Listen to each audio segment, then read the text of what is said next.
ਸੋਮ ਸੋਮ ਦੇ ਭਰੇ ਭੰਡਾਰ ਤੇਰੇ, ਮੰਗਲ ਮਿਹਰ ਦਾ ਬਖਸ਼ੋ ਦਾਨ ਮਾਤਾ। ਬੁੱਧ ਬੁੱਧੀ ਦੇ ਵਿੱਚ ਪ੍ਰਕਾਸ਼ ਹੋਵੇ, ਵੀਰ ਵੀਰਤਾ ਦਾ ਬਖਸ਼ੋ ਦਾਨ ਮਾਤਾ। ਸ਼ੁਕਰ ਸ਼ੁਕਰ ਕਰਾਂ ਤੇਰਾ ਹਰ ਵੇਲੇ, ਸ਼ਨੀ ਸ਼ਾਂਤੀ ਦੇ ਹੋਣ ਸਮਾਨ ਮਾਤਾ। ਐਤਵਾਰ ਵਿਸ਼ਵਾਸ ਯਕੀਨ ਹੋਵੇ, पूरन कर दो सारे काज माता। हे माता मातेश्वरी सर्व सुखों की खान, माँ देवन वाली एक है मांगत कुल जहान।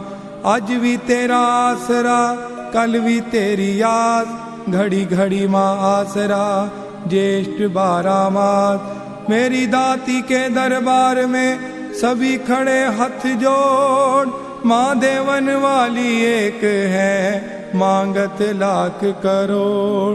ऐ सच्चियां जोतां वाली माता, तुहाडी सदा ही जय।